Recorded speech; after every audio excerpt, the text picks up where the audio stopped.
semuanya, balik lagi sama aku Diva Zara Nirvana. Di video kali ini, video terakhir aku akan ngejelasin materi tentang implementasi kinerja dalam manajemen SDM. Nah, untuk teman-teman yang masih bingung dan penasaran apa itu implementasi kinerja dalam manajemen SDM, teman-teman bisa simak video aku sampai habis ya. Happy watching! Oke guys, jadi di video terakhir aku ini, aku akan ngebahas materi tentang implementasi kinerja dalam manajemen sumber daya manusia. Di slide pertama ini ada tingkat kinerja. Poin yang pertama yaitu kinerja organisasi. Pencapaian hasil pada tingkat atau unit analisis organisasi. Kinerja pada tingkat organisasi ini terkait tujuan organisasi, rancangan organisasi, dan manajemen organisasi. Poin yang kedua yaitu kinerja proses. Kinerja pada proses tahapan dalam menghasilkan produk atau pelayanan ini dapat dipengaruhi tujuan proses, rancangan proses, dan manajemen proses. Poin yang ketiga yaitu ada kinerja individu atau pekerjaan.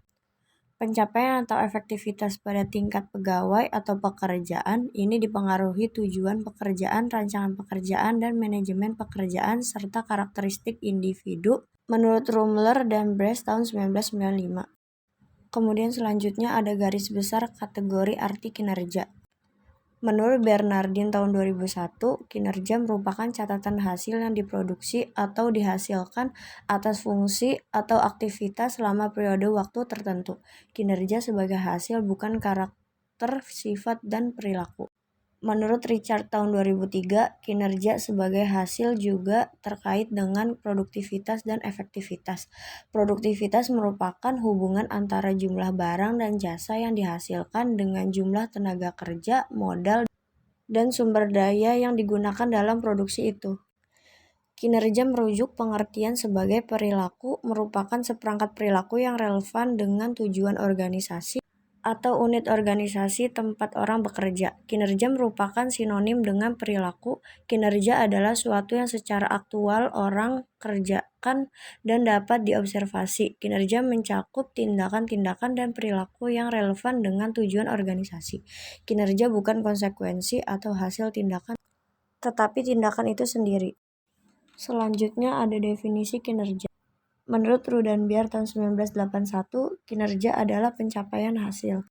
Menurut Interplan tahun 1999, kinerja adalah terkait operasi, aktivitas program, dan misi organisasi. Menurut Murphy dan Cleveland tahun 1995, kinerja adalah kualitas perilaku yang berorientasi pada tugas dan pekerjaan.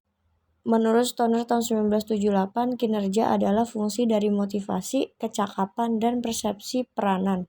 Menurut Bernardin dan Russell tahun 1993, kinerja adalah pencatatan hasil-hasil yang diperoleh dan fungsi-fungsi pekerjaan atau kegiatan tertentu selama kurun waktu tertentu. Menurut Handoko, kinerja adalah proses di mana organisasi mengevaluasi atau menilai prestasi kerja karyawan. Menurut Gibson tahun 1990, kinerja adalah seseorang ditentukan oleh kemampuan dan motivasinya untuk melaksanakan pekerjaan. Selanjutnya ada indikator kinerja organisasi. Yang pertama, performa harus mengarah hasil dan semangat untuk menghasilkan nilai. Yang kedua, harus dapat diukur sehingga input dan output dapat dikuantifikasi. Yang ketiga, unit dan personil yang diukur kinerjanya harus memahami metode penilaian dengan penjelasan minimal. Yang keempat, hasil penilaian dapat dikomunikasikan segera. Yang kelima, bersifat seimbang antara orientasi keberhasilan jangka pendek dan panjang. Yang keenam, terhubung objektif dengan kebijakan insentif dan kebijakan pegawai.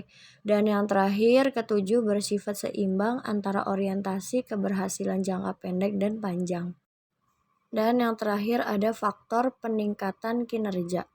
Terdapat faktor pendorong dan faktor penghambat di dalam faktor peningkatan kinerja. Faktor pendorong memiliki 2 poin. Yang pertama, audit modal intelektual bertujuan dengan monitor dan mengatur modal intelektual perusahaan. Yang kedua, audit modal intelektual memerlukan tim yang terdiri atas ahli strategi organisasi, keuangan, sumber daya manusia, analisis pengetahuan, properti intelektual, dan pemasaran. Kemudian selanjutnya ada faktor penghambat. Poin yang pertama yaitu masalah yang melekat dalam sistem pengukuran manajemen pengetahuan itu sendiri. Poin yang kedua, sulit mengidentifikasi hubungan langsung antara inisiatif manajemen pengetahuan dengan performasi perusahaan. Poin yang ketiga, manajemen biasanya meminta indikator kasat mata seperti dampak terhadap performasi keuangan dan operasional lainnya. Dan yang terakhir, poin 4, semakin beragam dan kompleksnya stakeholder atau pihak berkepentingan terhadap eksistensi perusahaan. Oke guys, mungkin cukup sekian video penjelasan dari aku. Semoga penjelasannya mudah dipahami dan semoga ilmunya bermanfaat untuk teman-teman semua.